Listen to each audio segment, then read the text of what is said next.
আসসালামু আলাইকুম প্রিয় হোমিও শিক্ষার্থী বন্ধুরা, আমরা আজকে আলোচনা করব শয্যাক্ষত। কোনো প্রকার কঠিন রোগে যেমন প্যারালাইসিস বা কোনো প্রকার আঘাতজনিত কারণে বা দুর্বলতা আরও অন্যান্য কারণবশত অনেক দিন যাবৎ যেসব রোগী বিছনায় শুয়ে থাকা লাগে তাদের এই শয্যাক্ষত হয়। যেমন পিঠে, পাছায় এ ধরনের ক্ষত সৃষ্টি হয়। এই ক্ষেত্রে আমরা এই ধরনের রোগীদেরকে কী মেডিসিন দিয়ে আমরা হোমিওপ্যাথিতে সারাই তুলতে পারি। সর্বপ্রথম আমরা যে মেডিসিনটি দেব সেটি হচ্ছে হাইফেরিকাম। কোনো প্রকার আঘাতের কারণে বিছানায় পড়ে থাকলে রোগী দীর্ঘদিন তথায় যদি ক্ষত হয়, আমরা হাইফেরিকাম দেব 30 শক্তি দিনে 2 থেকে 3 বার। পরবর্তীতে 200 শক্তি দিনে 1 বার করেই দেওয়া যেতে পারে। ভ্যালেরিয়ানা কোনো প্রকার অসুখের কারণে অনেক দিন বিছানায় পড়ে থাকলে শয্যাক্ষত হয়, তথা আমরা ভ্যালেরিয়ানা মেডিসিনটি 6-30 দিনে 2 থেকে 3 বার দিতে পারি। হয় 6 শক্তি দিনে 2 থেকে 3 বার দেওয়া যায়, 30 শক্তি দিনে 2 বার করে দেওয়া যেতে পারে, পরবর্তী 200 শক্তি দিনে 1 বার করে দেওয়া যেতে পারে। ইসিনেশিয়া শয্যাক্ষত বা ঘায়ে দুর্গন্ধ।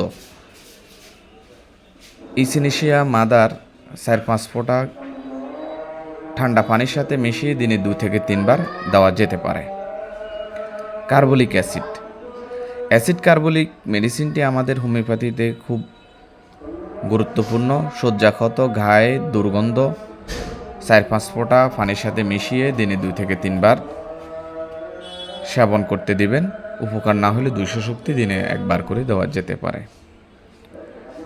সাইলেসিয়া শয্যাক্ষতে যদি পুজ হয়, দুর্গন্ধযুক্ত হয়, পাতলা পুজ হয়, তথা আমরা সাইলেসিয়া দেব। তবে এই ক্ষেত্রে দেখব রোগী শীতকাতর কিনা বা পায়খানা কষা কিনা। এক্ষেত্রে আমরা সাইলেসিয়া 30 কিংবা 200 দিনে 2 থেকে 3 বার দেওয়া যেতে পারে। মার্কসল শয্যাক্ষতর ক্ষত শুকাচ্ছে না বা দুর্গন্ধ আছে, পুজ গাঢ় হলুদ বর্ণের থাকতে পারে, অনেক সময় সাদাও হতে পারে। এক্ষেত্রে রোগীদের ক্ষেত্রে আমরা মার্কসল দেব। তো মার্কসলের পানির পিপাসা, ঘাম, মেজাজ খিটখিটে এই সকল লক্ষণ যদি আমরা পাই তাহলে সোনায় সোহাগা।